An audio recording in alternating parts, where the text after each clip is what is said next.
All right. This is check to 16 back in the hive. And just to keep my own fun up, I decided I'm going to do this in a slightly English accent. It might change, but that's my prerogative because I'm that guy. 2 minutes later, we're trekking through the trees again. Where are we going now? Trent says. He wasn't happy about being woken up, and I genuinely think he would have refused to take off the oxygen mask if we hadn't told him the hunters were on their way. I'd been thinking, I say.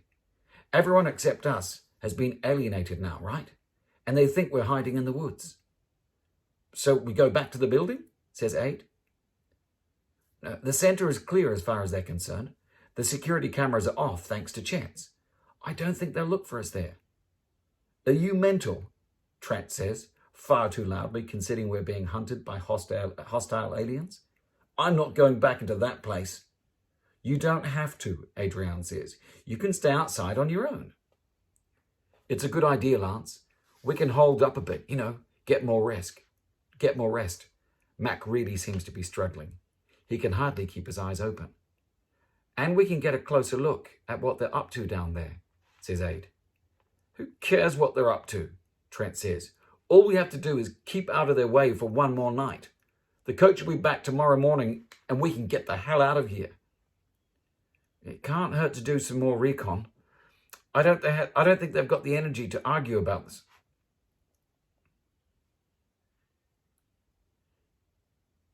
It can't hurt to do some more recon.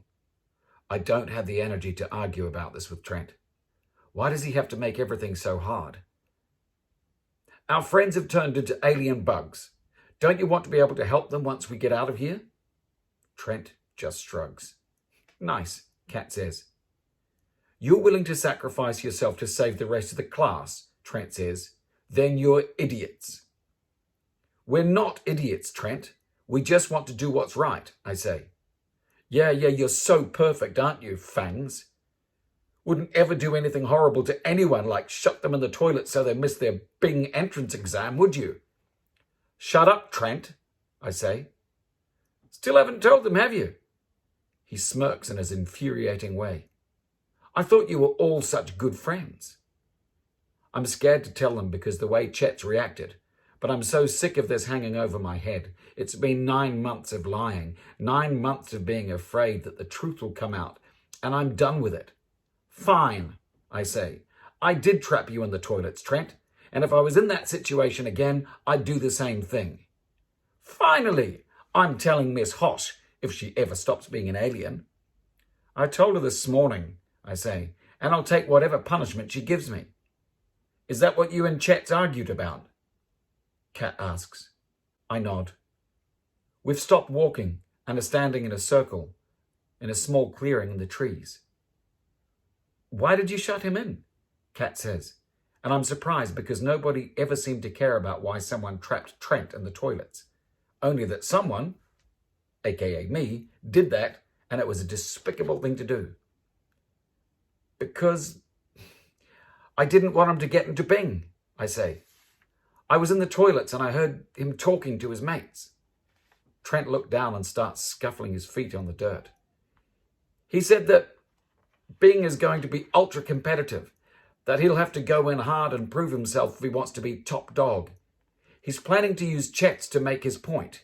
He's going to make Chet's life miserable so that everyone knows he's not weak. I realize I'm breathing fast and my heart is thumping in my chest. I feel like I might faint. He said that with me out of the way, he'll be able to do whatever he wants to Chet's because I won't be there to protect him. Did you tell Chet's that? Max says. No, not that part, I say. He's so excited about going there, and he should be. He's so smart. I didn't want to ruin things for him, to make him scared before he's even started. Why didn't you admit it was you straight away, though? Max says. You don't normally lie about stuff. Because Hosh already had it in for me. If she knew I did it, then she would have excluded me. Then I wouldn't be with any of you guys and I wouldn't be able to keep Chet safe. When Chet stops being an alien, you need to explain things to him, Kat says. He'll forgive you. I know he will. And what about you guys? I say. Do you hate me? I do, Trent says. Well, that's no loss, Adrian says. I don't hate you, Lance. I don't think you went about things in the best way you could, but I can understand anyone wanting to shut Trent in a room. I'd probably have done the same thing if I'd have been there, Mac says, or possibly something worse. Look, you did it for the right reasons, Lance. Katja puts her arm around me. She smells of coconut cupcakes and warm milk. You're a good friend, Lance. And just like that, the secret that's been burning a hole in me for months is out. And my friends are still my friends. Well, except Chet's, but I'm going to make that right. Thanks, guys, I say, and I take a stupidly long time rooting around in my bag for my water, even though I know it's in the back pocket, because I don't want them to see how close I am to crying. Unbelievable, says Trent, and he storms off ahead. It isn't long before we can see the roof of the center through the trees. Trent crashes towards it like a hungry T-Rex chasing its prey. I'd say our chances of surviving are significantly lower without him around, Adrian says.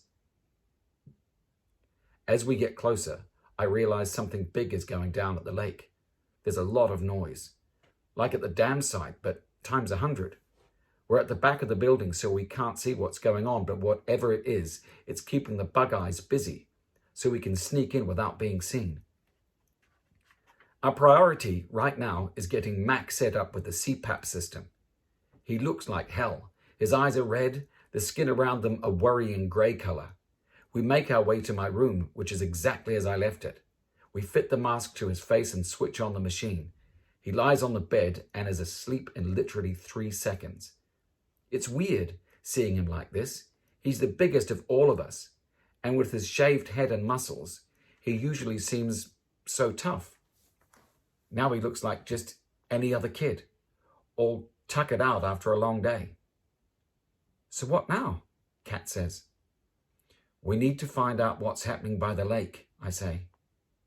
Trent and I should go, because we've both had some sleep. You and Adrian, you can wait here and chill. I'm not going out there. Trent's sitting on the floor and has got out a pack of cards. He doesn't even look up. Adrian opens her mouth to argue with him, but I stop her. Look, to be honest, I say, I'd rather just do something, keep moving. If I sit down, I might pass out. Same, Aid says. Okay. Kat sits down and leans back against the bed. I'll stay and watch Mac. Be careful, guys. You too, I say. And if anything goes wrong, feel free to sacrifice Trent.